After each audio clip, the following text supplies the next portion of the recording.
Good evening. I'll call this meeting of the Cartersville City Council to order. If you'll please stand for our invocation and pledge. Sorry, Julie. At every meeting, you scare people. Let's pray.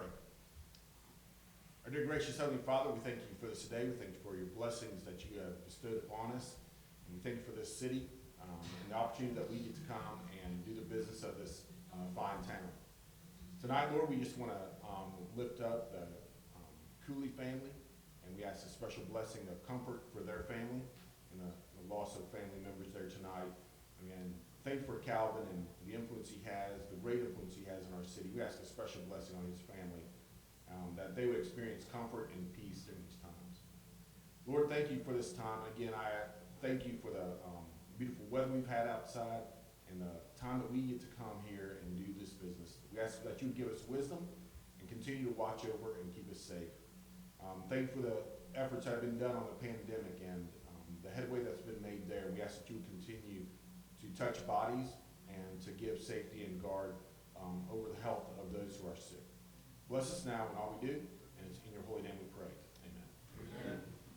Join me in the pledge. I pledge allegiance to the flag of the United States of America and to the republic for which it stands, one nation, under God, indivisible, with liberty and justice for all. Ms. Drake, the roll, please. Carrie Hodge, Ward 1. Jay Stepp, Ward 2. Here. Carrie Roth, Ward 3. Here. Calvin Cooley, Ward 4. Gary Fox, Ward 5. Taft Wren, Ward 6. Here. Thank you, Julia. I assume we turned the volume down on that TV or figured out whatever that was. Very good, thank you. It's bad enough I have to hear myself the first time, much less hear the second. First order of business this evening is the approval of our council meeting minutes from April 1st. The council, you've had these well in advance of tonight and had an opportunity to review those. Now would be the opportunity to make any edits, if any are needed, and if not, then a motion is in order. Make a motion to approve the minutes. Second. Got a motion and a second. All in favor indicate by saying aye. Aye. And I vote aye as well, as ordinance requires 4 votes. I'll be voting this evening to make that 4th requirement. Mr. Porta, if you'll get us started on the first item. Yes, Mayor. Tonight, I'd like to officially appoint Michael Dixon to be the next gas system superintendent. As you recall, Michael Hill is retiring at the end of this month, and Michael Dixon has been a valued employee for the city for about 27 years. He's worked his way up through the ranks, and it'd be my recommendation to take over as gas superintendent officially May 1st if the city council so chooses. Thank you. Any discussion? If not, a motion's in order. Motion to approve. Second. All in favor indicate by saying aye. Aye. And I'll vote yes, too. Michael, congratulations. We're going to ask Ms. Drake to go ahead and swear you in. So raise your right hand. Do you solemnly swear or affirm that you will support the Constitution of the United States and of the state of Georgia, that you will in all respects observe the provisions of the charter and ordinances of the city of Cartersville, and that you will faithfully discharge the duties of office of officer?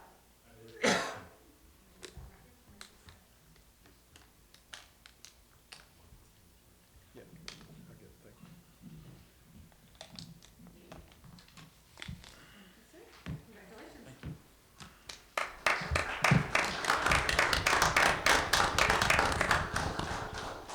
Thank you for the opportunity. That's a good speech. Like your predecessor.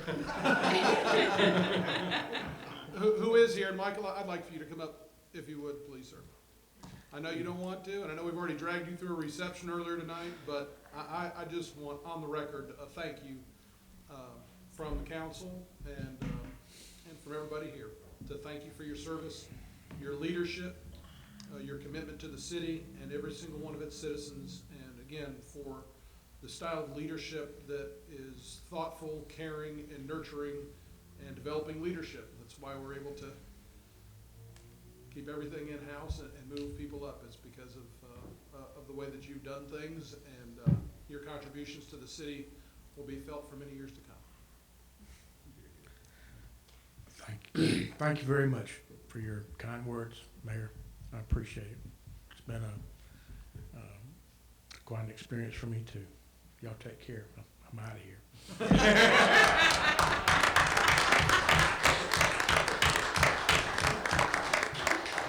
I think that's the longest he's ever spoken there.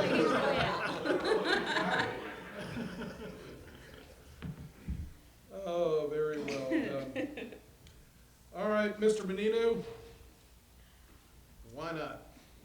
ZMA 2101, please, sir. Thank you, Mayor and Council. This is a proposed zoning map amendment. We do this annually. It takes in the previous year's zoning and annexation cases.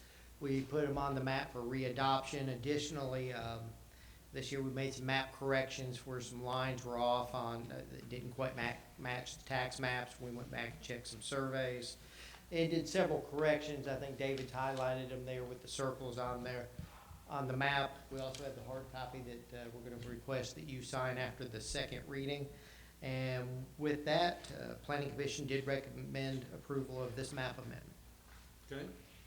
Thank you, sir. Any questions for Randy at this time? Thank you. And now we'll open up a public hearing relative to ZMA 21-01. And anybody wishing to step forward and make comment on that may do so at this time. And seeing none, I'll close the public hearing for ZMA 21-01. And council will take this up for final consideration at our next meeting on May the 6th, I believe is the date on that. All right, Mr. Forsythe, you've got the next item, please, sir. Yes, sir, Mr. Mayor. This is an ordinance to correct and amend, rather, a section of the ordinance, section 24-145, related to the sewer use and pretreatment. And it has listed incorrectly the biochemical oxygen demand discharge limit as 600 milligrams per liter. This ordinance corrects it to 850 milligrams per liter, which is consistent with the other portion of this same ordinance, section 22-44. Okay, thank you. Any questions for Sydney on this?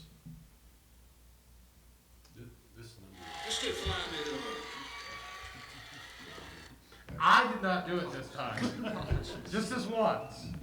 It was me. This number is regulated by the state, or where do we get that number? I just want a clarification. That is a local limit. That's okay. It comes from an engineering study determined by the ability of our treatment plant to treat such waste, and we divide that up evenly over all the industries. So that's where that number comes from. Thank you. But it obviously meets or exceeds whatever the state standards would be. Oh, absolutely. Yeah. Yes. Okay. Good question, though. Thank you.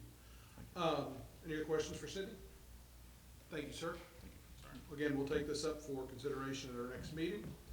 And we'll now turn it over to Mr. Reinhardt, who has a series of items this evening.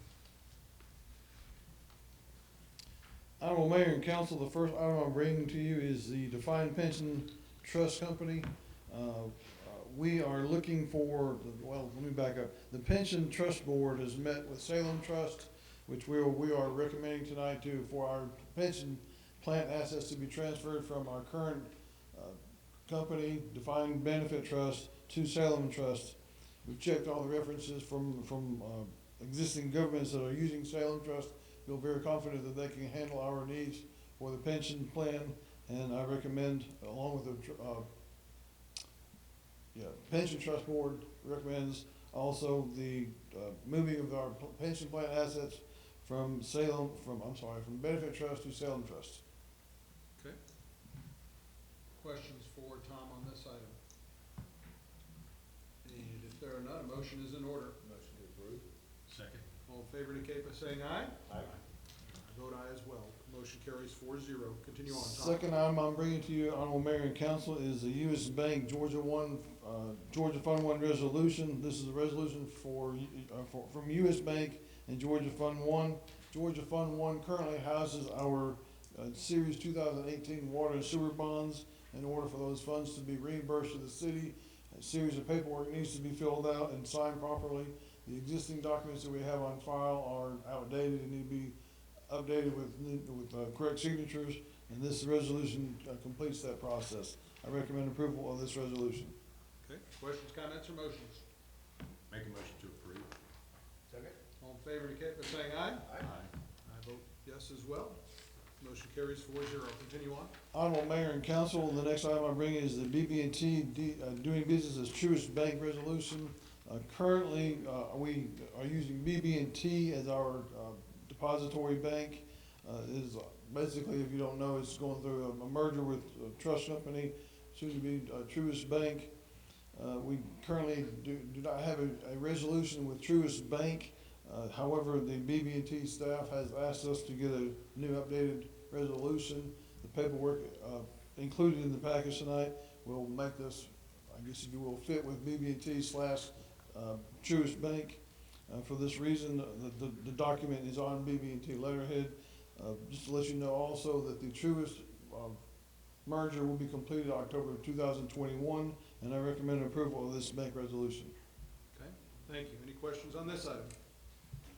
If there are none, Chair will entertain a motion. Make a motion to approve the resolution. Second. All in favor indicate by saying aye. Aye. And I'll vote yes as well, so motion carries 4-0.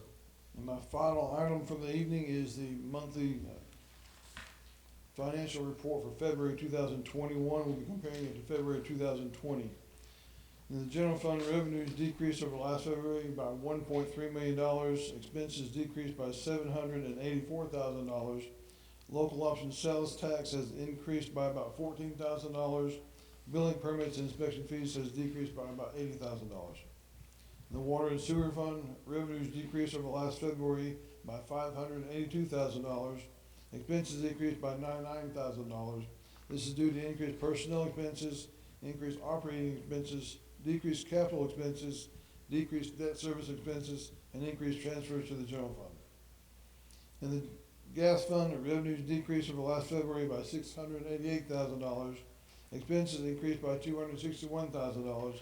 This is due to increased personnel expenses, decreased operating expenses, decreased cost of purchase of gas, increased capital expenses, increased debt service expenses, and increased transfers to the general fund.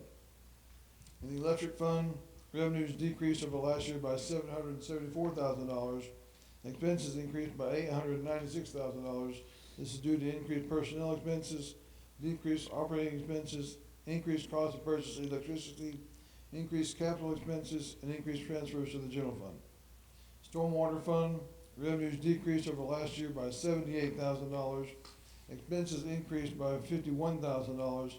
This is due to increased personnel expenses, increased operating expenses, and decreased capital expenses. Solid waste fund, revenues decreased over last February by $251,000, and expenses decreased by $128,000 due to increased personnel expenses, decreased operating expenses, and decreased capital expenses. Finally, in the fiber optics fund, revenues increased over last year by $30,000. Expenses increased by $44,000. This is due to increased personnel expenses, decreased operating expenses, increased debt service expenses, decreased capital expenses, and increased transfers to the general fund. Cash position for the month of February, the total unrestricted cash increased, and the total restricted cash also increased. Mr. Mayor, again, Tom, thank you for your work on this. Obviously, 8 months into the fiscal year, being a tough fiscal year where we started, we're doing fairly well in the general fund and the other funds, so I appreciate your good work on all the staff, team-wise throughout the different departments, continually to monitor expenses and to just keep providing citizens with exceptional service. I think the other thing that I look at, the February 2020 number to 2021, it's almost exactly what it was. This is really the last month of revenue that we have to look at before all of the COVID stuff hits. So to be back where we were pre-COVID from a sales tax perspective, that's, I think if you'd told anybody that in March or April, they'd be pretty happy with that. So be interesting to chart that over the months to come.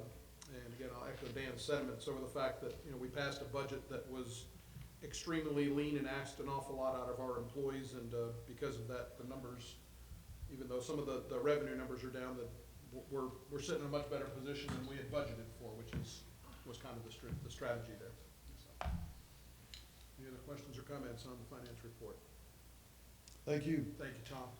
We have a series of alcohol license appeals that we will get to in just a few minutes. There's a piece of technology that needs to be changed out so that the people here can see what is going to be on the monitor.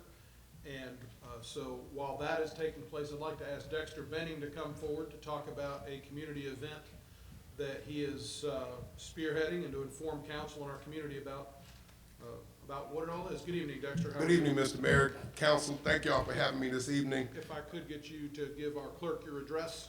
Yes, sir. Dexter Bidding, 23 Mallet Point, Northeast Cartersville, Georgia, 30121. County. Well, anyway, I'm here this evening to talk a little bit about the COVID-19 Equity Council for the state of Georgia. I was asked to serve on that council as a representative for Bartow County. I take it as an honor and a privilege to do so because what we're trying to do is make sure that we address the hesitancy issue with folks in the county and provide vaccines to everyone that would like to get a vaccine. As the mayor stated, on April the 24th, New Frontier is having a drive-through vaccination clinic. You can go online and sign up. You can drive up. We're going to have about 100 to 125 doses. Originally, it was going to be the J&J shot, the one and done for these type of events. That's what we were hoping to be able to do. With J&J being suspended right now, I'm not sure if it's going to be Pfizer or Moderna, but I was told that I may know by tomorrow, but no later than Monday. But more than likely, they're saying it's going to be the Pfizer vaccine. But I would really prefer the Moderna. But whatever case it may be, we want to get that to our citizens. So we just want you guys to be aware of what we're doing. I've also been in consultation with the commissioner, and one of the other council members from a neighboring county had a novel idea, and I stole it from him and decided that we're going to do that here in Bartow. And in Floyd County, they went to the housing clusters and actually administered shots right there in the cluster. I think the one day they did it, they did 156 vaccinations right in the clusters. So on May 8th, we're gonna do it in Adairsville. And then on May 15th, we're gonna do it here at near Summer Hill Complex in our clusters here. So we're just really trying to get that out to folks. And we really wanna address the hesitancy issue. Mr. Swift did an excellent article in the paper this past Sunday about it, and I keep pushing education. I think from our perspective, we really have to educate the public on the importance of taking these vaccines, why we gotta do it, and if you wanna get back to some sense of normality, this is what it's gonna take in order for us to do that. So I just wanted to come and kind of give the council and the mayor an update on where we are with that, and we wanna continue doing that. If you guys have any ideas or anything that I can help you with as far as access to vaccines or getting a message to the state from problems that we're having on the ground, just let me know. The county reached out to me and we were able to solve some problems for the county. And I kind of feel like little old me, I shouldn't have that much clout, but apparently I do. So I agree. But again, if you guys need anything and if there's anything I can do to help the city, or if anybody has any ideas of anything that we could do to do things in the city, just let me know. You mentioned people being able to register on a website. What is the website that people that want to register for that event? So CORE is the organization that's contracted through the state. I have it. It's in the flyer that I provided. We were going to do a registration link that was more in line like New Frontier, but we left it with the one that CORE has, and it's in the paper and it's on the flyer, but I can't get that for you, but it's a series of numbers and letters and all that stuff, so I don't. If you wouldn't mind sending that to the clerk, or send it to me, or send it, if Okay. you would, send it to Dan. The other thing, I guess, Post on our Facebook page. the other thing I'd ask, Dexter, you were talking about what kind of resources are there for those people that are considering that might need more information? Maybe they're on the fence about the vaccine. I know you say you're trying to reach people to have that make an informed decision. Is there a website or somewhere you would? Yes, direct so DPH, Department of Public Health, has a website. We actually met this evening as a council and Georgia Tech has been enlisted to do a dashboard that gives a lot of demographic information that the cities may want to know, but individuals can go on there and see information. They talk about the importance of the vaccine, what the vaccines is. You know, I've heard everything that they're going to change your DNA, that they're microchipping you. I've heard it all, and it really isn't the case, and people just don't know. So it's a spike protein, and that's what the RNA vaccine does. It attacks the spike protein. So we're really doing this by education, by talking to people. And I think there's a lot of influencers is the way that they're trying to go. But once someone in the family gets the vaccine and they realize they didn't have any issues with the vaccine, then it's easier for other people in the family to want to take the vaccine.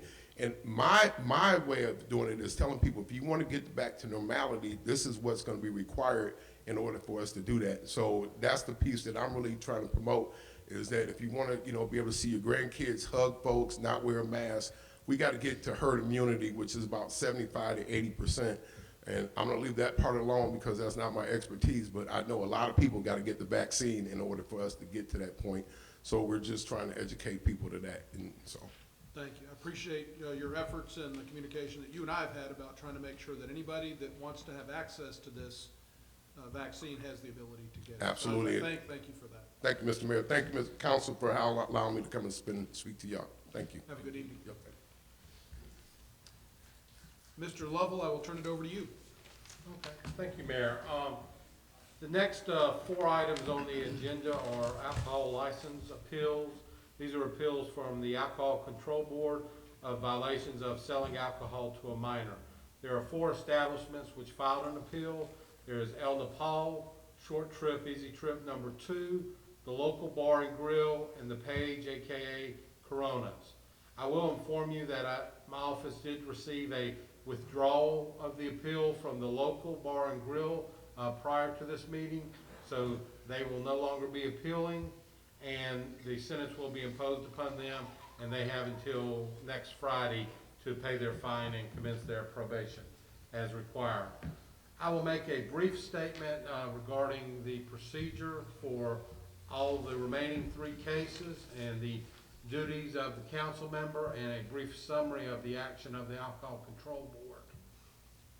But basically, we have a situation where the city of Cartersville conducted an underage sting operation on all these establishments in the city that were licensed to sell alcohol, pouring and package. As a result of that, 21 of our, I believe it's 63 establishments failed that check.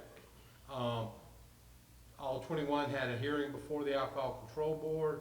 All 21 did plead either no contest or guilty. And the Alcohol Control Board heard each case and then entered a fine of $1,000 and 3 years probation on the majority of those establishments, which also include these 3. They did suspend the license of 1 for 15 days because that was a second violation. All 3 of these establishments are first violations under the ordinance. Basically what happens when they provide us a notice to appeal, we schedule that before the next available council meeting. At that time, the entire record from the Alcohol Control Board is submitted as part of the agenda for the city council. That includes the citations from the police department, the minutes of the Alcohol Control Board, any memorandums, picture evidence, any statements or testimonies made. It also includes the videos of the buys that were taken by the police officers. It also includes any statements made by the defendants or any written documentation that they submitted to the Alcohol Control Board as a result of those hearings. And it does include the actual order of the Alcohol Control Board.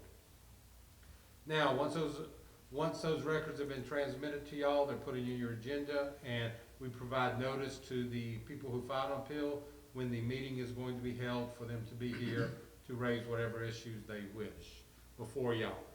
It is important to note that these hearings under the ordinance are not for y'all to rehear the case or hear new evidence or anything else. Each defendant in this matter has the right to make an oral argument regarding the basis of their appeal and what they are asking you. The evidence, though, is what was submitted before the Alcohol Control Board. All of that evidence is here for y'all to review as you want.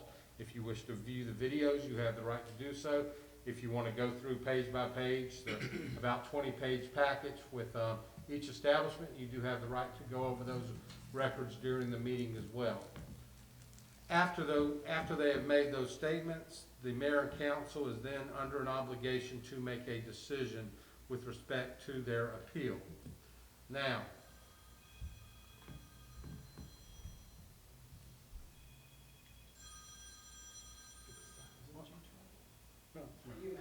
yeah. Tell them I'm busy. Yeah. The mayor and council then has the right to has an obligation to make a decision. Y'all do not have to make the decision tonight. Under the ordinance, you have 30 days to make a decision. You can make your decision tonight. You are acting, though, as a quasi-judicial body on this. So if you do decide to not make your decision tonight, you are not allowed to discuss it amongst yourselves after you leave here. Any discussions regarding this matter can only be done in council chambers when we are having a council meeting. Now, when they file an appeal, council has several options. One option is you can affirm the decision of the Alcohol Control Board, which basically means that you agree with what they did and you're going to let their decision stand. Number two, you can modify that however you want to. You can increase the potential amount of the fines, you can increase the probation if you so desire, and you can decrease the amount of the fines, and you can decrease the amount of the probation. You also have the right, if you feel after reviewing the evidence that the Alcohol Control Board might have been too lenient in a particular case, you can also decide to suspend or revoke a license. Or you can remand them back to the Alcohol Control Board for reconsideration on particular points. If you decide to do that, you need to actually state what issues you are going to ask the Alcohol Control Board to reconsider. Like, for instance, if you watch the video and you see that the driver's license might not have been shown, or you saw the clerk type something in, you can say, I would like y'all to review that for the transaction to make sure that, there wasn't any additional evidence in there y'all missed, or something along those lines. That is basically the process. I will state, with respect to all three of these establishments, the employee that committed the offense has been cited separately from the license holder. That employee will go before the City of Cartersville Municipal Court, and they are subject to a fine of, I think it's $1,002 with surcharges now. And I don't believe any of them have actually appeared yet before the city court, to my knowledge, so some of them may have already paid by not showing up. So the license holders are then given notice, and they are cited for 2 violations of the ordinance. The first is for their establishment selling alcohol to a minor. The second is for the licensee's failure to properly supervise their employees. Now, the Alcohol Control Board had the right, under these circumstances, to impose a fine of $1,000 on each violation. So that could have been a potential total fine of $2,000 against the establishment. And also the right to impose 3 years probation on each violation. So that could have also been a potential 6 years of probation with respect to them. For each of these, after hearing the evidence or their statements, the board then made a decision to impose a fine of $1,000 and 3 years. That is a brief summary, wasn't that brief, but it's a lot briefer than the hearings were. That is a brief summary of all 3. I will call each item individually. I may add a little additional opening statement on each one if there's a particular fact you need to know about that case that is different than the general overview I've given you. With respect to the oral argument from the city, it is the same for each case. We basically recommend that you uphold the decision of the Alcohol Control Board, and that's the only response the city has to the oral arguments that are going to be made before you today. Now, are there any questions before we proceed? Just by appealing to us, are they ultimately saying to us that they reject the penalty that was given to them when we started zero? Or is this, or is that handled individually, I guess is the way to ask it? Well, it is handled individually. Basically, I'll use example El Nepal, though I will let them actually speak to their issues. They were sentenced, they pled no contest to the charge, first violation, sentenced to a fine of $1,000 and 3 years probation. Their appeal is not, and none of these established are appealing a violation occurred. They all admit their employee messed up that day and sold to a minor when they should not. What they are appealing is, in their case, they're asking for leniency with respect to the time of probation or the fine, or maybe to increase the fine and reduce the probation. They're appealing the actual sentence that was given to them. Your basis for making your decision is what the Alcohol Control Board did, which is a $1,000 fine and 3 years probation. If after hearing their oral arguments you think, hey, they make a lot of sense and we should reduce this or increase whatever they're saying, then y'all modify based from that. Or if you hear, after hearing everything and reviewing everything, the Alcohol Control Board was too lenient. We need to double this or triple it or whatever you want to do. You can do that as well, but the basis you use from your evaluation is the $1,000 fine and 3 years probation. Okay? Are there any other questions from council? Do any of the defendants have a question about the procedures as I have outlined them? Let me just name each one to make sure you're all here. I know El Nepal is here. Is a representative of Short Trip and Easy Trip here? Very good. And I believe the gentleman from the page is here as well. Yes, okay, very good. At this time, the first case to sound, if there are no further questions. Oh, and Stacy, my paralegal, is over there to operate the videos. If any of y'all want to see them, please feel free to direct her to do that, because I don't understand any of that. First one is El Nepal. If they would come forward, and they may make whatever oral argument they wish. May I take off my mask? Y'all may, yes. And again, for everybody, if you would please give your name and your address for our clerk, please. My name is Jana Allen. I'm with the McCoy Law Firm here in Cartersville, 775 West Avenue, Suite E, Cartersville 30120. I'm Judy Escamilla, one of the owners at El Nepal. Oh, 1130, the restaurant's address? It's fine. 540 Old Mill Road, Cartersville 30120. Thank you. Jose Leon. It's 540 Old Mill Road, Cartersville, Georgia, 20120. And I'm the general manager in there. Okay, thank you. May I, or is this a procedure, may I go ahead? Or? Yes. Please do. I'm legal counsel for El Nepal, and we are here on behalf of the license holder, who's Juan Escamilla. That's Ms. Escamilla's husband. He's been in and out of the hospital through this process and is just not well enough to come in before you. So we've been appearing in his stead. What we're here for is not to say that El Nepal was not wrong on February 3rd, 2021, because the employee did commit the violation, sell to a minor. I believe his court date before city court is July 12th of this year.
might you also consider something that could be equally punishment, but maybe not in that exact fashion? For instance, this business was cited with 2 violations. So we were able to get, instead of the max penalty of $2,000 of fines and 6 years probation, the board did give us the standard recommendation of the first offense, which is the $1,000 fine plus a 3-year probation. Perhaps, based upon the circumstances of each business, Elma Paul could get $2,000 in fine and 1-year probation, or additional fines and less probation, or 2 years probation, no fines. We're just asking if you might consider something that will be equivalent to what is the standard, which is the punishment of the 3 years probation and $1,000 fine, but maybe in a different form. And one of the things that I posited is, and that we discussed with the board below, is perhaps Elma Paul could afford to pay a higher fine.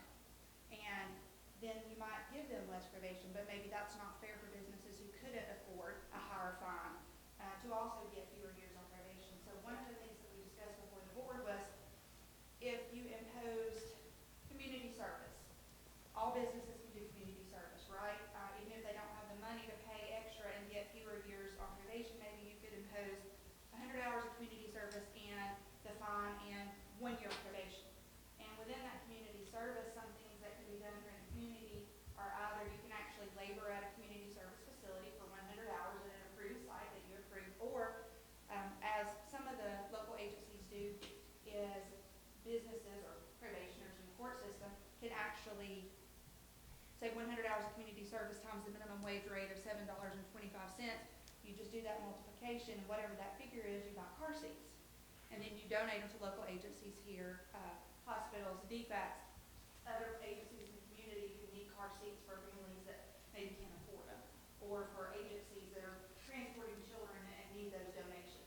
So a business that, it kind of puts everybody on equal footing. If you don't have the money to pay a higher fine, you can do community service, and it can be fulfilled in one of 2 ways.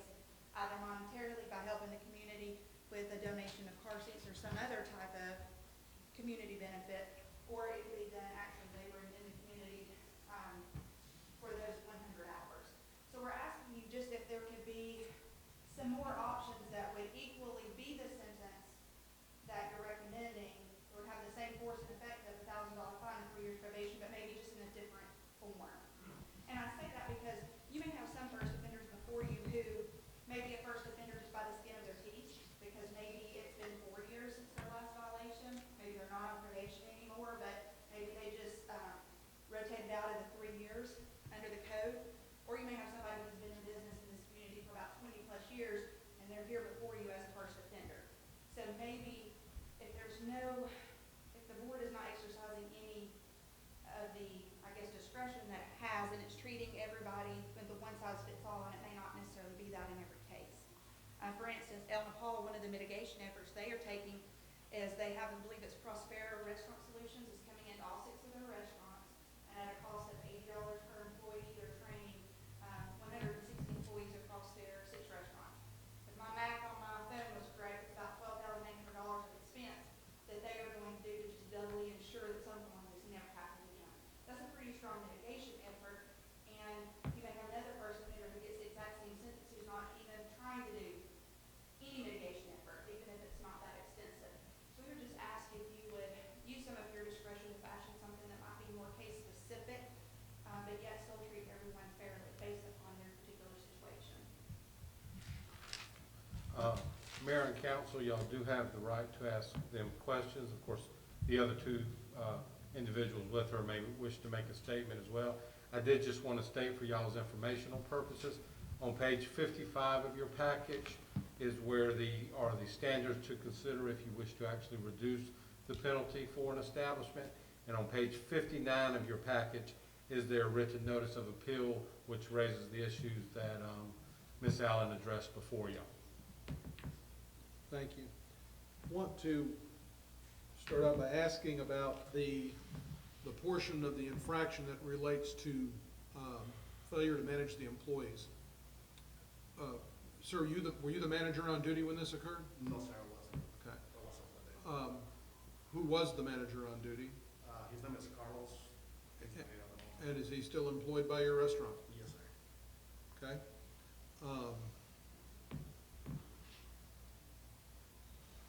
that's the only question I've got for right now. I'll let anybody else ask any other questions. I mean, one is, you know, our community over the last few years has really been progressive when it comes to alcohol, especially downtown and things of that sort. So, you know, we take it serious, and what I'm hearing from you guys, and I guess this is coming in somewhat of a question, but, you know, is you're concerned about the probation, which to me sounds like you're concerned that it's gonna happen again. And you're worried about if it happens to you a second time, that you're gonna have, I assume that if I remember this correctly, it's 15 days? Actually, it's $1,000 fine, 3 years probation, and up to 30 days suspension. Okay. So the last two establishments that came before the Alcohol Control Board, based upon the steps the establishments had taken with respect to making sure it would not happen again, the Alcohol Control Board did reduce their penalties to 15 days. Okay. So, but it seems to me that the concern is that it would happen again. I mean, if I was in a situation, and I'm just speaking for me, if I was in this situation, I'd say, look, give me no fine and I'll go 10 years probation, because this ain't gonna happen.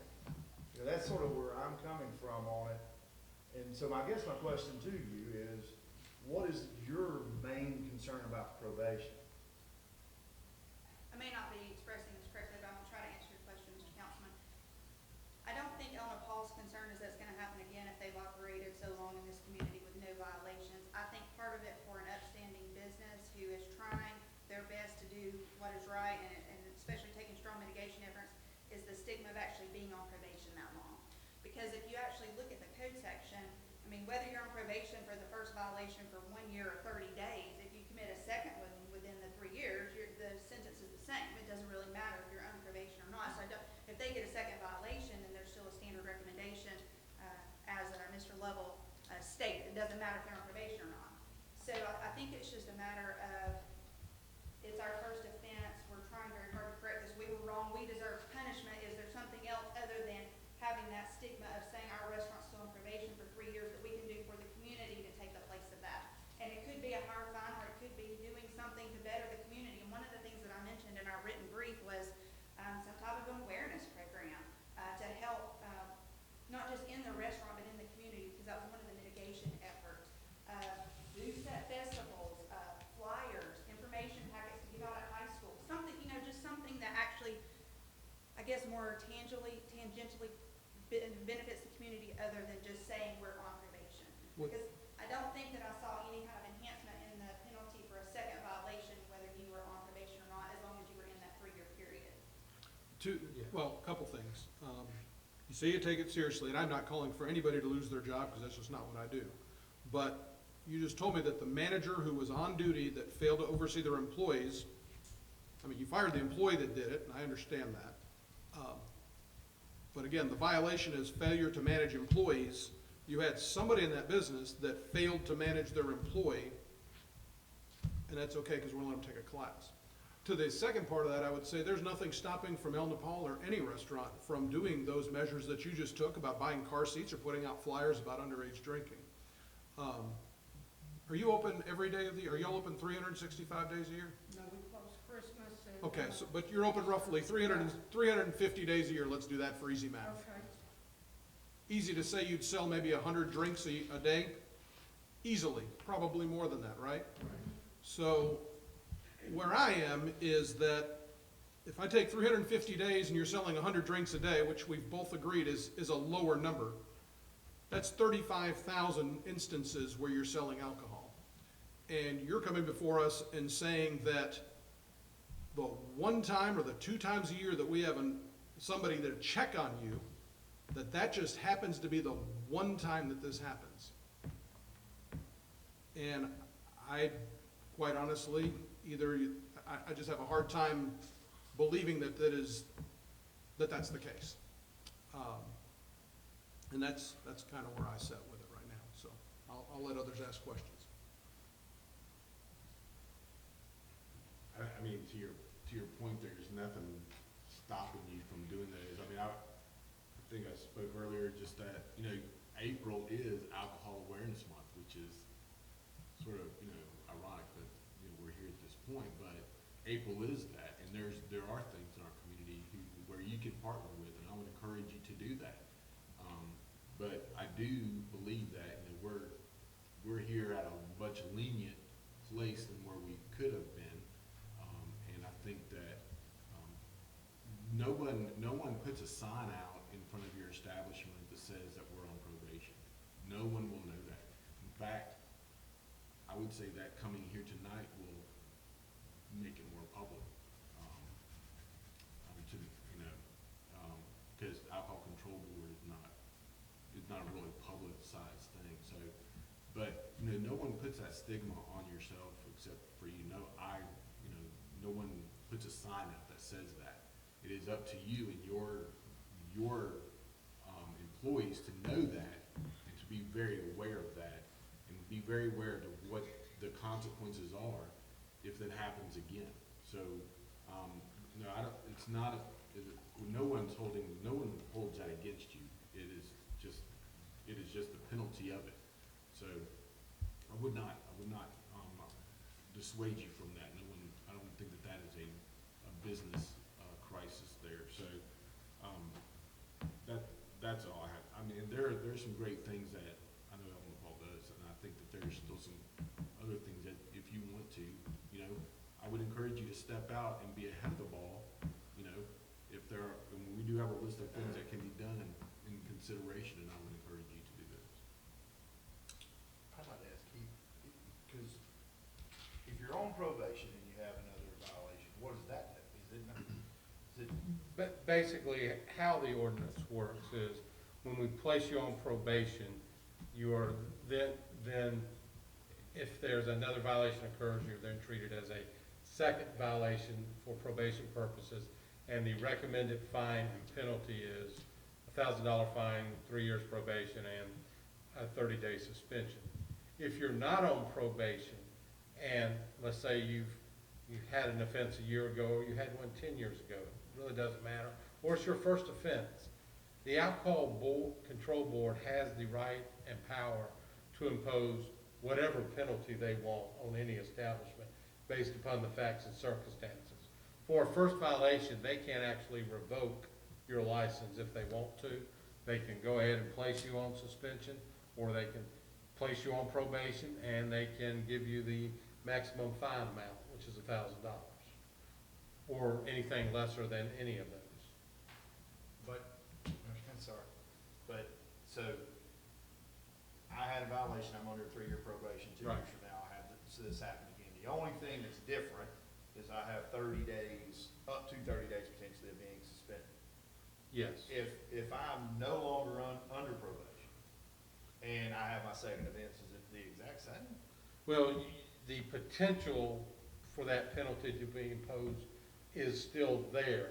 The recommendation from staff for that penalty, though, is you be treated as a first violation, and which imposes a $1,000 fine and 3 years probation. Now, based upon the circumstances, the Alcohol Control Board may say it's egregious and we feel a higher penalty should be imposed. Okay. They can do that on any of them. You get what you're-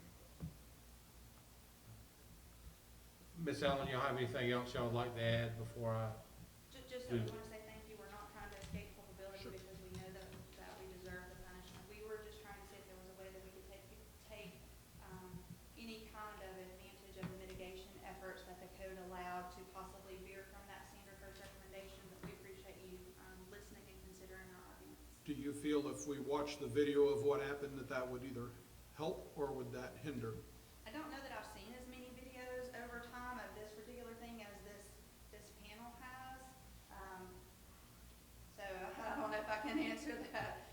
I don't. But I mean, Okay, I I don't think, oppose it if Okay, the court, thank you. if the panel wants to hear it. okay. I'd just like to say that I applaud y'all for taking mitigation steps, and, you know, I recommend y'all continue to do that.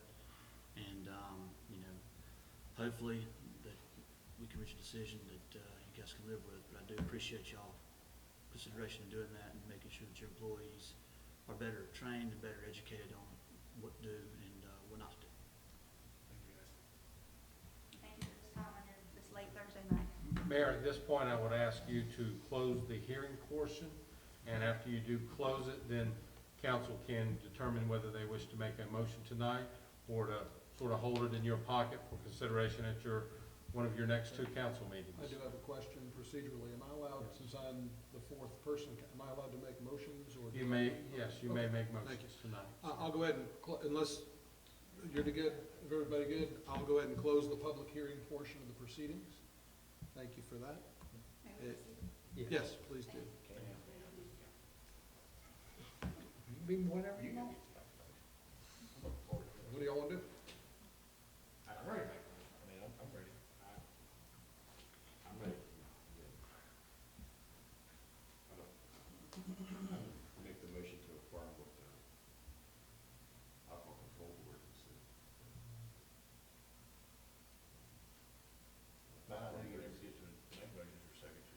I was just asking, no, I'm fine. So did you make a motion? That's what I heard. Yeah, I'm second. I'm gonna make a motion to affirm the alcohol control board decision. Okay. I second. All right, I got a motion, a second. All in favor indicate by saying aye. Aye. I vote aye. Any opposed? Opposed. Okay. So what happens from this point? Well, that's sort of interesting. It takes four of you to to approve an act, for a positive vote, affirmative votes. Thank you. Let's start this. Since that motion failed, I guess we can just kind of move on and have other motions, so I'll call on anybody else. Well, let me finish what I was gonna say. It takes four of you to affirmatively approve any action before you. As this appeal, since y'all did make that motion to affirm and that was denied, then that particular motion is denied. However, if the four of you do not make a motion tonight on it, then the appeal is also denied, because y'all did not make a motion in favor of it. So that means it gets back to what the alcohol control board said, which is Exactly. what we've motioned anyway. Yes. Yes. Great. Robert Rules of Orders does create some confusion. Does anybody else have a motion that they'd like to make? In light of that comment, no. I would just make a motion for $1,000 to impose a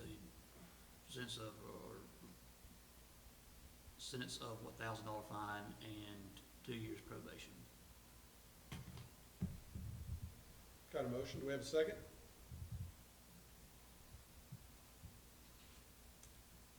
The motion fails for lack of a second, so we'll go back to what we originally had in the alcohol control board. Well, let me ask you a question, and this is just, I guess, in general for any of these. The rule is that we have 30 days, right? You And do. how do we respond to them in 30 days? In writing. Well, the council makes a decision, or you choose not to make a decision, then I prepare an order that the mayor signs and that is sent to them. So if y'all, you know, So that could be the next council meeting? no, the order will be signed tomorrow, more than likely, depending on what y'all do tonight. If y'all take no further motions right now, their request is denied, and that's how the order will be drafted. If, right now, y'all say, I make a motion that we consider it at our next meeting, or consider it during the next 30 days, then we withhold doing anything until such time as you do your consideration.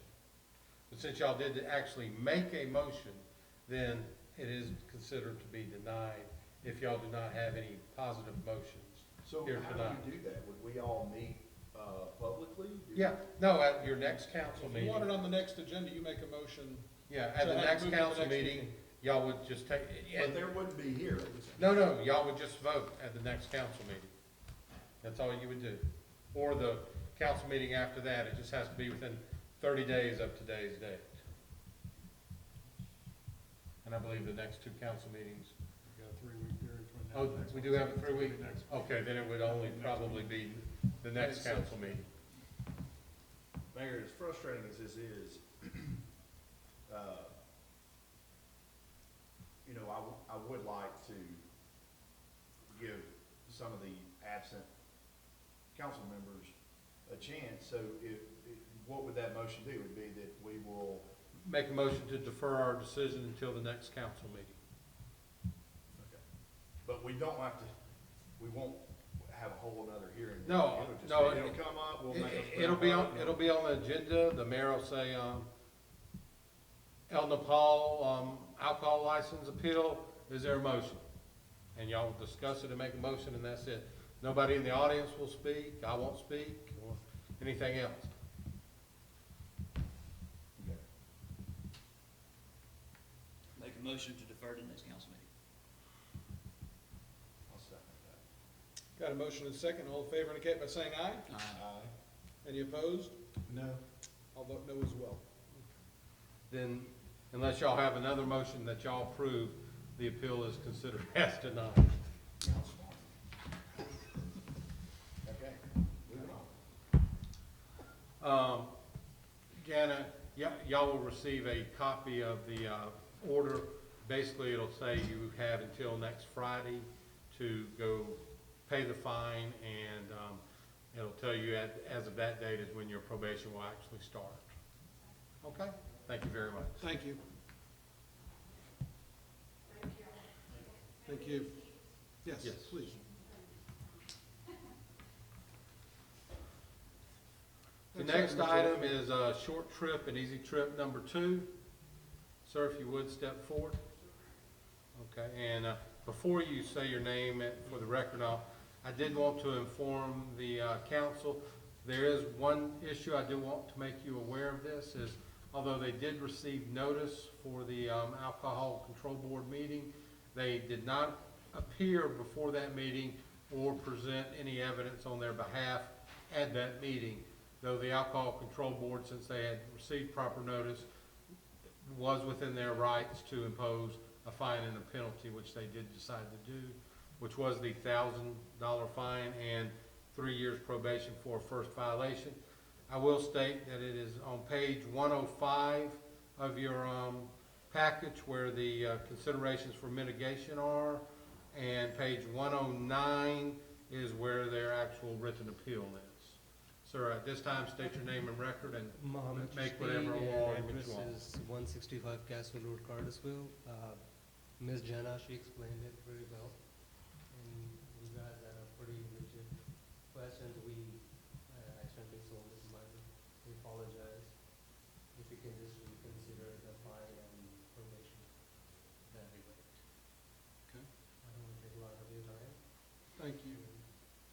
Mr. Lovell, is it appropriate to ask why they were not present at the Alcohol Control Board? Yes. Okay, so I would like to ask how you got to this. Country.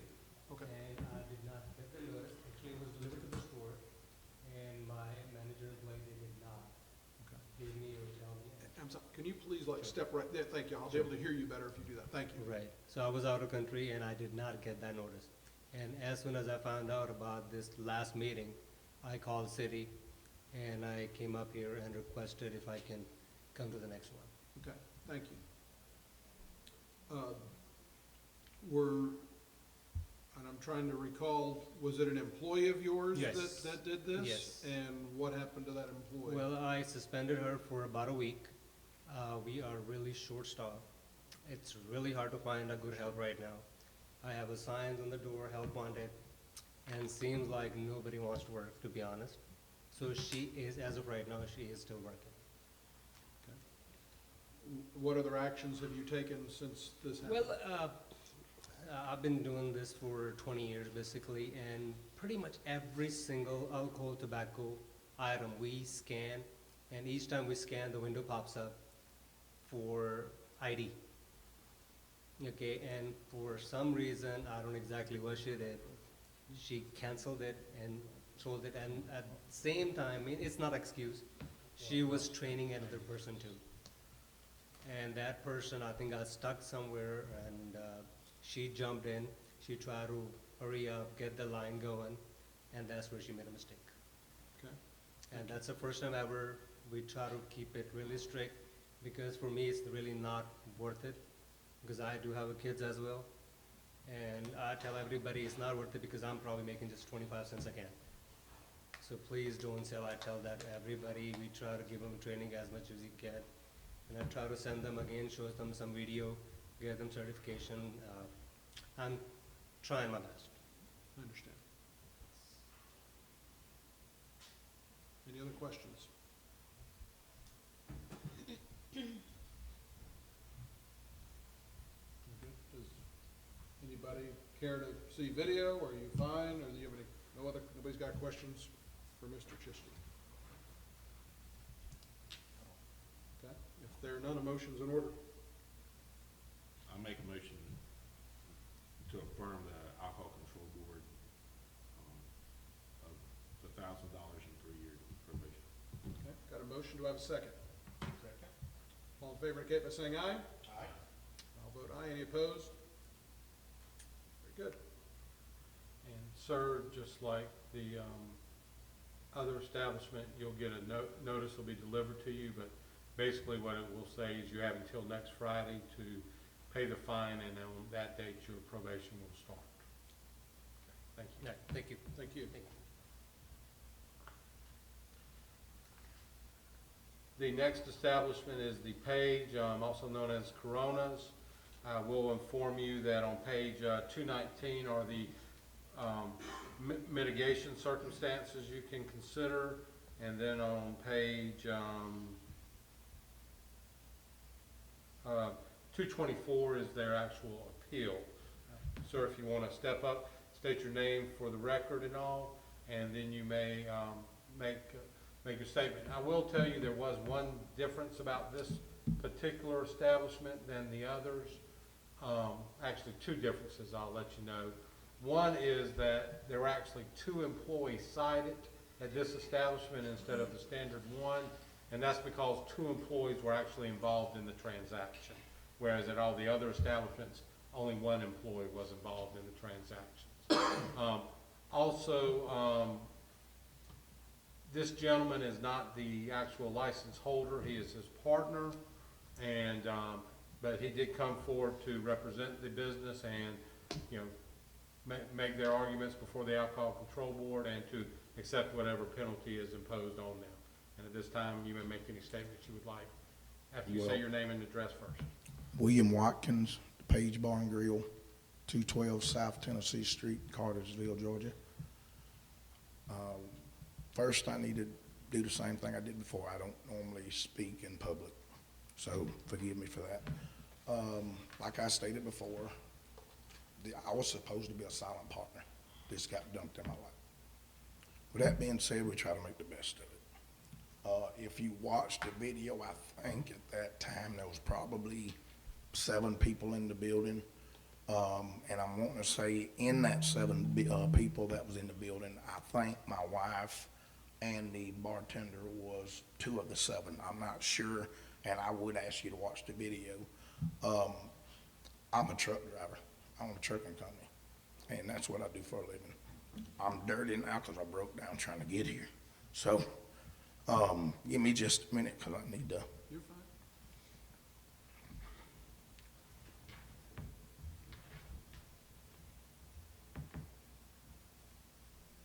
I'm asking for leniency because this is not what I asked for. My wife, the lady that actually handed beer down, I didn't fire right away because I didn't know if I could or not. I fired her after the fact. My wife, on the other hand, you can't fire. We've been together 31 years. She's down there now. We're supposed to be open. We had to pay to have plumbing put in. I'm losing my shirt down there. So I'm just asking for leniency for that. I can't afford to fine. I don't know if it happened again. I've made steps to keep it from happening again. I've lost, I don't know, probably $35,000 or $40,000 because I couldn't work for being down here. So that's where I'm at now. And once again, y'all forgive me, I just don't do this. So I didn't make it up.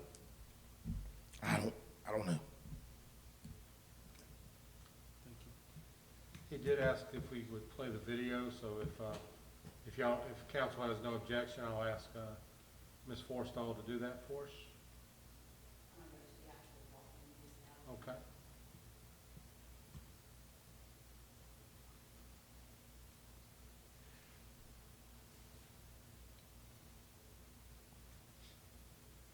And do we have the sound on these or not?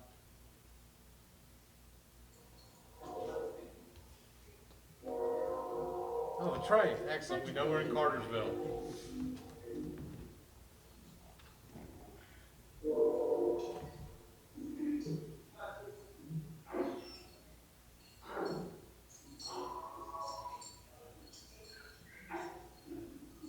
Could have given y'all the most this morning, I apologize. I'm doing good. Can I sit by the lake, please? Just a moment. No, I'm just gonna pay for that.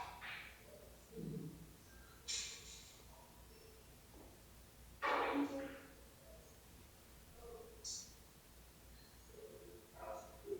You told me already.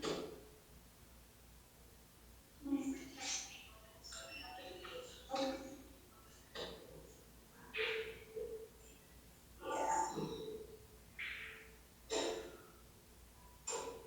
I'm sorry, can you pause that, Stacy, please? Was that an ID that she handed, or was that the form of payment that was handed? Okay.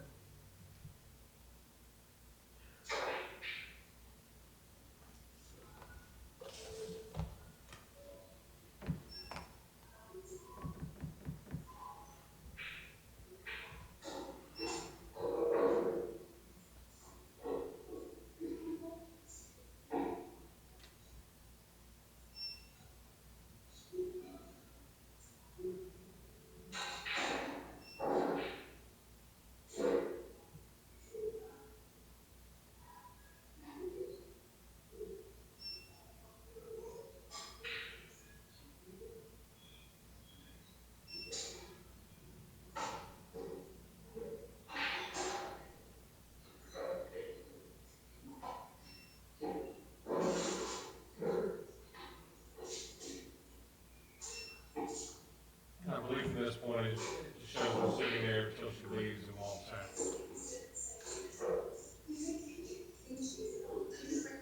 No problem. Can I get a receipt? Thank you, ma'am.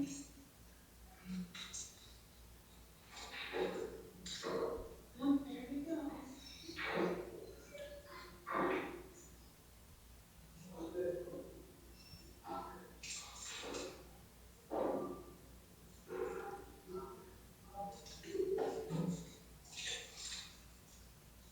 And you can stop it there, she's outside the business now.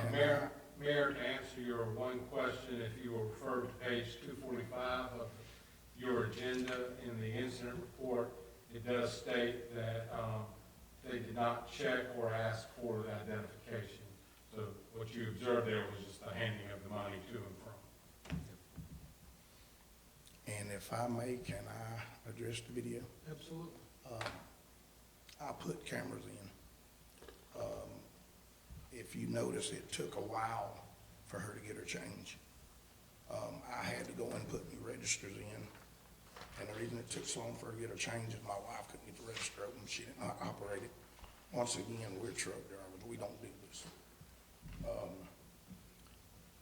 I've also, and I think I put that in the appeal process, in trucking, I haul hypergolics.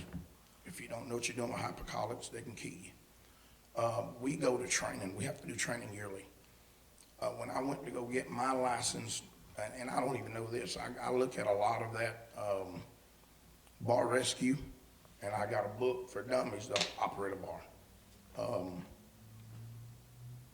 I did say that I'm willing to do this because I think there need to be some training done instead of just going to pay $20 or $25 to get a serving license and then go start serving. We didn't know nothing about it. We just trying to make the best of a bad situation. Since that, like I said, I fired the one girl. I've hired another girl. I hired a manager so that I can go to work. In the process of doing that, she stole money, so I had to get rid of her. I'm still trying to get this together. I can pull up a video right now and show you there's probably not anybody in there because we're having to pay to put plumbing in. I didn't ask for it. I was told that, hey, this bar's doing this, and if you can help us get going good on this, because we're losing a shirt, on the return side of that, you'll get your money back, and then we'll give you a quarterly bonus on it. And it didn't happen. So that's the reason I'm there. And it's either make that work or lose out on it. And it come to the point, and I don't remember the guy's name, but I think he was sitting down here. He told me, he said, you need to go to work. And so I started going to work, and like I said, I was here early, the first deal, and I thought I was running late trying to get here because I broke down. But I was trying to get here. So I'm just, like I said, I'm just asking for leniency. I'm not saying we didn't do wrong, because we did. But I'm a government employee, I'm a government contractor. I haul military freight, I've got clearances. I don't get up in the morning to go try to do wrong. I will say that after this has happened, putting the cameras and stuff in, going back looking at stuff, if I'm there, I can only watch the people that I'm in front of. But if I'm at home, I got cameras up, I watch everything going on. And this 2 Saturdays ago, that was 3 drug transactions in there. I didn't ask for that. But after I saw the drug transactions, I made copies. I hurry up and got down here, called the guy up to the side and told him to leave. And I told him, you know, we're not gonna tolerate this. I've since got another guy to stand at the door. I talked to another gentleman today who was an off-duty cop, and I told him I would like to talk to him about coming in when he's off to handle the door. And he made it clear, he said, you're probably gonna lose what customers you got, but it might bring better customers in. And I'm at the point, like I said before, I wanna do right, but at the same token, I'd rather lose what customers we got to change it over to get better customers than to keep putting up with this, because this is not something we do. Thank you.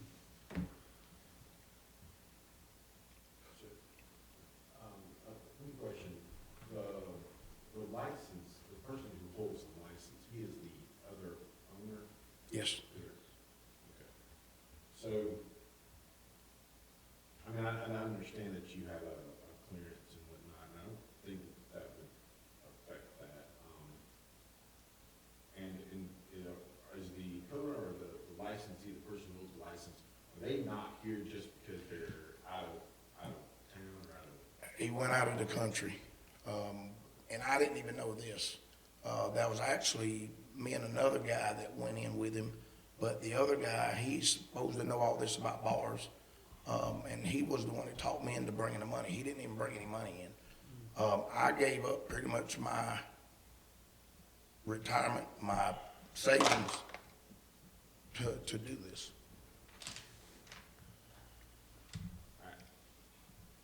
Because I think that the penalty kind of goes with the business, not necessarily with you.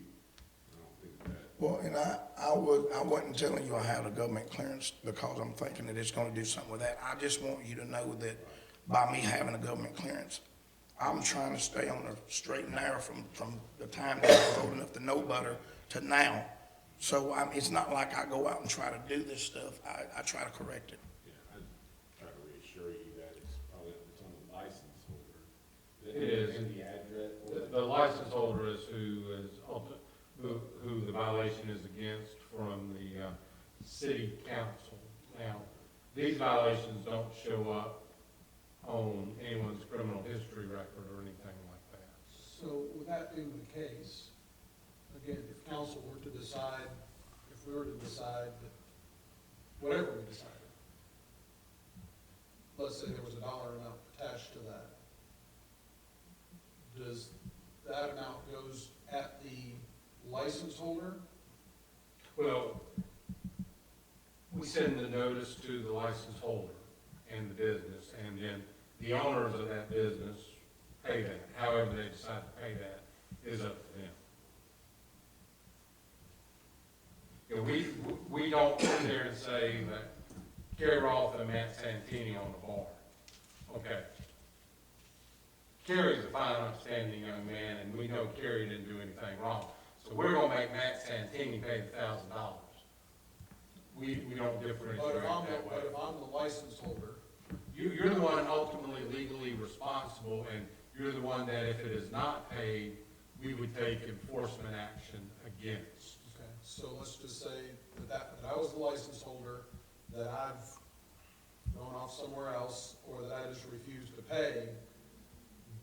Does the city then go after the business, would they, in your scenario, would they go after Mr. Roth to get the money, or do they strictly come after me as the license holder? We would go after the license holder and or the business, whichever, we take the approach that, you're all subject to the fine, and one of you needs to pay. And is there a time frame in which that money would need to be paid?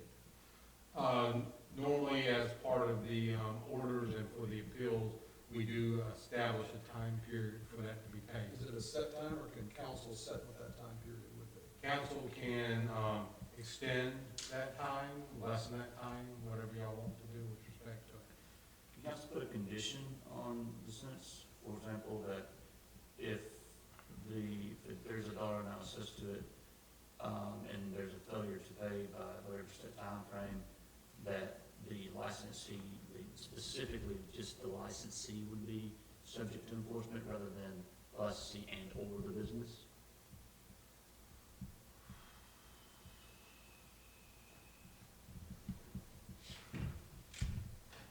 Council could probably do that. The problem with doing that is that, Essentially, just making the licensee personally responsible. yeah,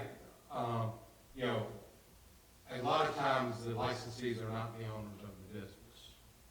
They're employees that businesses actually hire to be the licensee. They're saying, we own the business, but we want you to operate it and manage it. So then you're taking the ownership out of the equation for the penalty. You could probably impose that type of condition if you wanted to, but it's not something that staff would normally recommend. But that is within y'all's discretion, okay? So Now, is there there- is one other option which I really hadn't thought about until y'all started talking about this. You do have the option to do something that is done by the city court occasionally on certain cases or violations. It's what we call a suspended sentence. In other words, you could say, we're going to impose that fine of $1,000 on your establishment. However, we're going to sit here and hold it in our pocket for 60 days or 2 years, and if you don't have another violation during that time period, then you don't have to pay that fine. But if you do have a violation, you're going to have to pay that fine immediately, and then you would potentially have to pay whatever the new fines are. The problem with doing that, of course, is that licensees may change every year. So, you may not have the same licensee you have this year as you have next year for your business. So that's why it's not normally done or recommended by the Alcohol Control Board for situations. But before I wanted options, I wanted to just explain those to you. Yes, sir. We done wrong, and I think we need to be punished for it. I'm the first to say that, because right is right, wrong is wrong, there's no in between. I'm just saying that we can't afford it. If I could afford it, I'd have hired a lawyer. The lady that was talking before about community service or anything of that nature, I'm all for. And like I said in the appeal, I even volunteered that, hey, instead of just going in to pay this and getting your serving license and going and doing whatever, well, how come we can't do something on a kiosk with, you don't just go and get your serving license whenever you're new.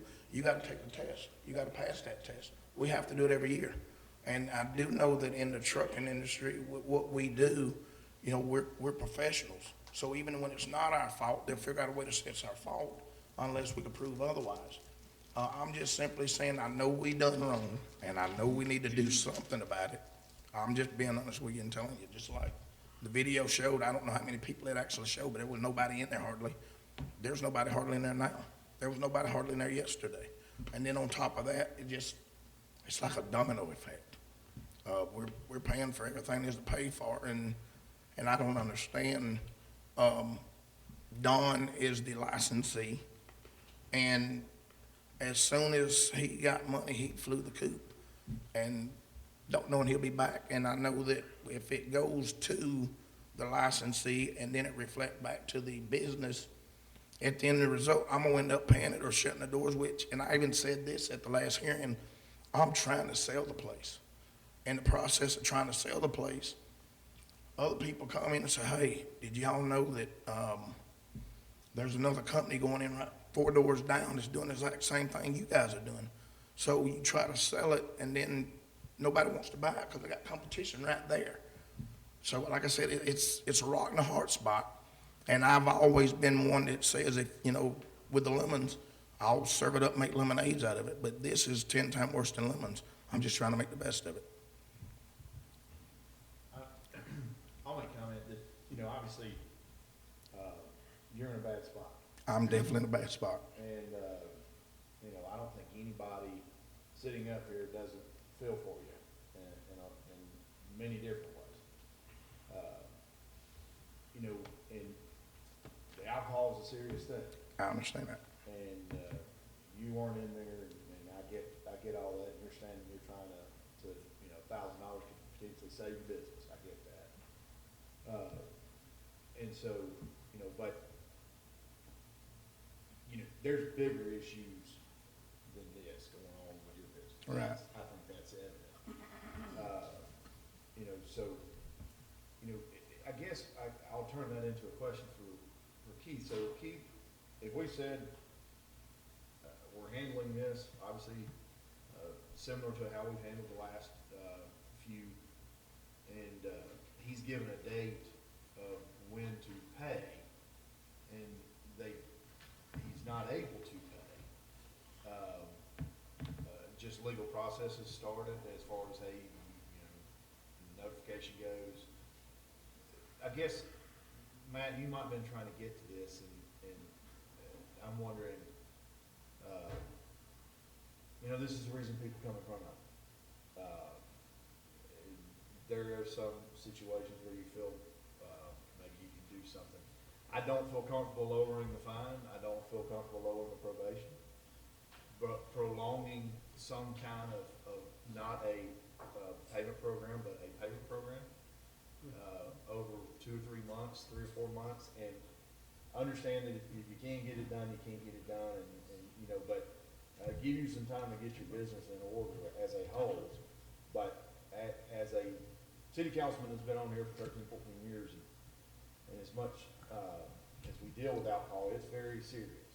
And we want our citizens to understand that, when you go in an establishment, people know the rules and they abide by them.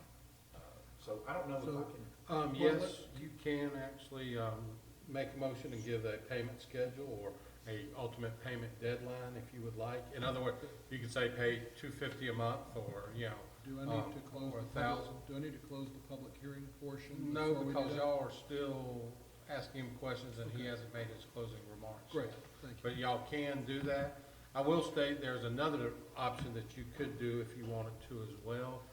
The Alcohol Control Board did discuss this with respect to his hearing. It was that in the event he did find a buyer, normally the probation goes with the business itself. In other words, if, somebody comes in and buys that business tomorrow, they still have that 3 years probation. If council wanted to, you could state, have a motion that if it is shown that it is a non-connected, non-related in any way, manner to the current license holder or to you, individual buying it, that they will start clean on their probate, that they will not be on probation, the new owner will not be on probation. You can also do that as a motion. What the Alcohol Control Board informed him during their meeting was that if he ever did have a buyer that wanted to come forward, he could come before them and ask them to remove the probation under those circumstances. And several of the members, they of course couldn't vote on it, but several of the members at that time did state that they thought they would do that for him if he did come and ask. So I did just want to make you aware of that. If if y'all don't have any other questions, I'll ask him if he wants to make any final comments, and then the mayor can close the public hearing. Well, the final comments that I got is I talked to 4 different people that was potentially wanting to buy the place. And out of the 4 people that potentially wanted to buy the place, pretty much said there's no need in trying to buy something to make it grow when you got somebody right next door fixing to open up, do the same thing. And so, I mean, like I said, it's not like getting stung by a bee, it's like getting stung by a whole hornet's nest. And like I said, I'm trying to do what I can do to make the best of it. And there's no need in lying, I'm not gonna lie to you, right's right, wrong is wrong. I'm not gonna sit here and tell you that it won't happen again, because once again, on my part of it, I'm not in the bar business.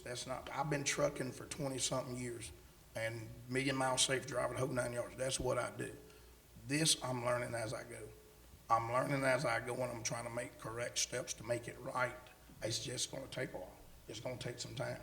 And that's, like I said, if I sat here and said, you know, if you asked me, well, do you think it'll happen again? And I said, no, I'd be lying to you, because I don't know. I just know that every chance I get to turn on TV, I'm even recording it, bar rescue. I'm looking in the books. And I had a question that I didn't even know the answer to, and I've had several people that did come in the bar. If they come in and they've got a suspended license, or they come in with a license in their hand and they've been in trouble, I don't know. Most of the time they'll come in with a license, everything's good. But every once in a while we get somebody come in with a piece of paper. And, you know, well, why do you have the paper? Why don't you have a license? And I mean, we're asking questions. I really don't know if we're able to even ask or not, but I ask it anyway. I better ask for forgiveness than, you know, do something else wrong. And the police that was in here the first meeting, I told them, I said, y'all done an excellent job. I appreciate it. The guy that actually wrote everything up, I said, I appreciate what you done. Right is right, wrong is wrong. Like I said, I'll take my punishment. I'm just being honest and tell you, right now, we can't afford it. Let me ask you this, and let me say a couple things. Number one, please don't apologize for working.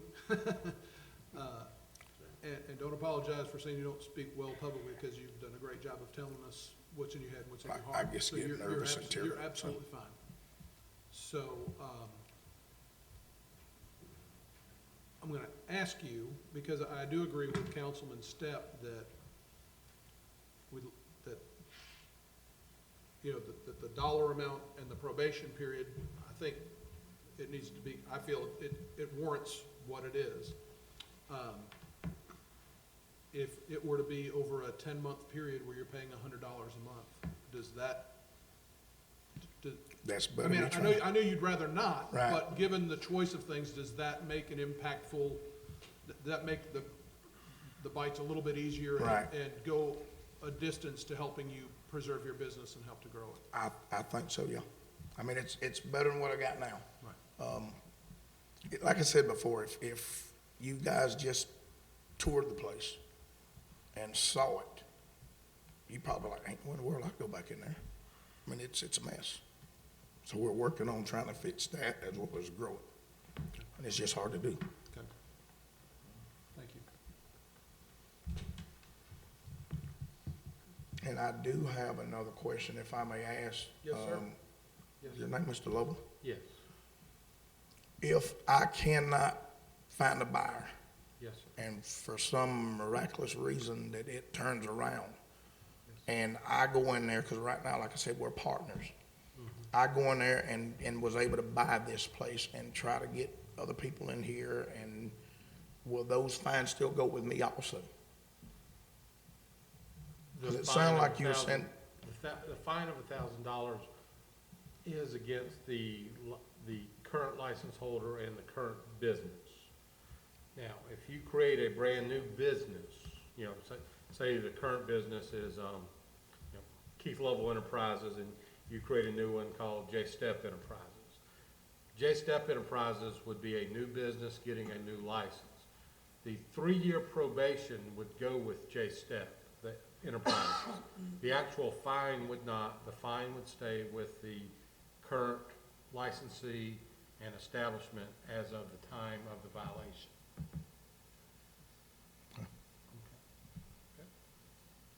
you have any other questions or comments, sir?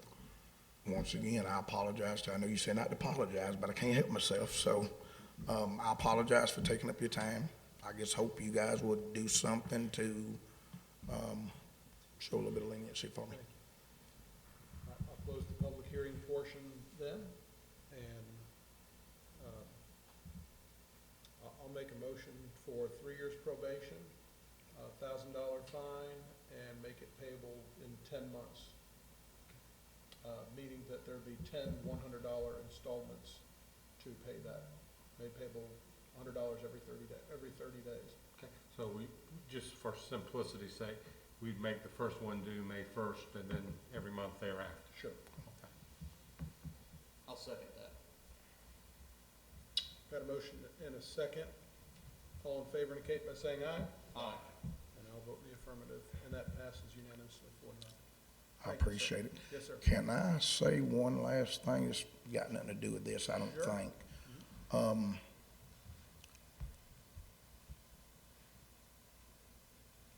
When you're trying to learn something and you don't know it, you ask questions, and it seems like you get criticized or ridiculed or talked down to.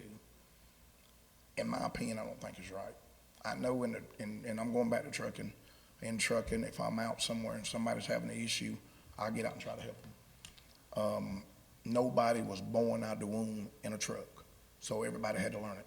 Nobody started driving a vehicle, everybody had to learn it. I felt like trying to figure out what process to take was like talking, you know, I'm speaking in 4 or 5 different languages that I have no idea what was said.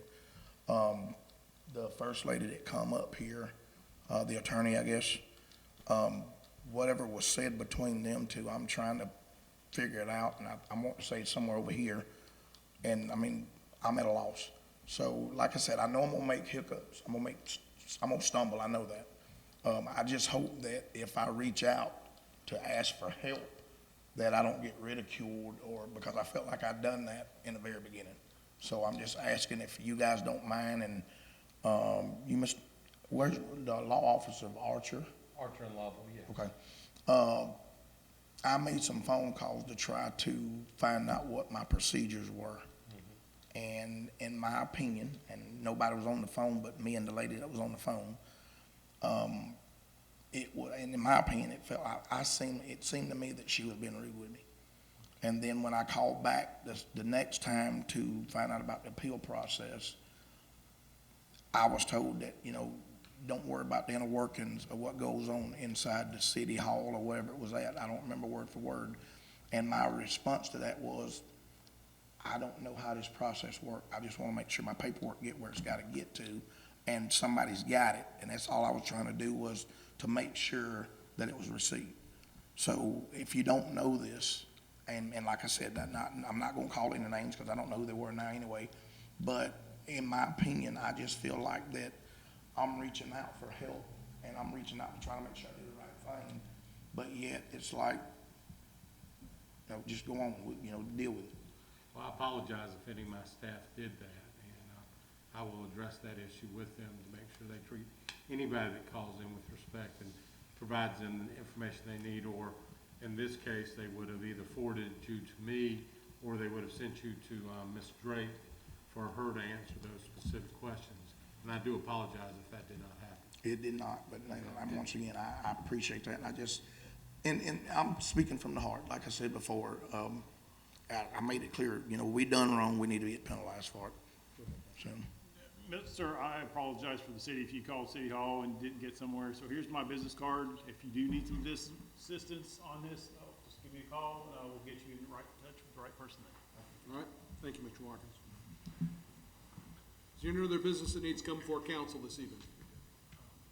Oh, I'm sorry, you had no question? Basically, sir, we'll get you, an order will be delivered to you explaining it, your 10-month payment plan, when it's due, and the date that the probation starts. I gave, I think, yes, I just want to make sure that way I can make sure I do. Right, and that's where we'll send it to you, Okay. sir. Is there going to be, I'm trying to go back to work. Yeah. Like I said, I went out and broke down, but I'm trying to get back out there. So say if you send this, and I'm guessing, I don't know, but is this some kind of special deal that No, you it'll guys be normally sent- don't do? It'll be sent regular mail unless you want it certified or Well, something. no, I like don't that. need it certified. My question is, if you send it to me and I'm not there to receive it, and I'm gone for 3 weeks, is there gonna be a penalty for me not getting it in, or do you guys have like an internet process type payment? We or- don't have internet, process for payment of this. Basically what it would say is that, you need to, pay $100 by the first of each month for the next 10 months. Okay, So it will be your responsibility to see that that's done. Now, if you're having issues with getting that money to the city, you can always contact my office and we'll make and if we know about it and know it's in the mail or coming to my office, we'll inform the city to hold off until we receive it based upon what time frame you've told us. okay, and last question, I promise, if I have a good week, get a good check, and I send $200 or $300, Yeah. will that go toward the month, each month, or will they take that and say, okay, next month you still owe?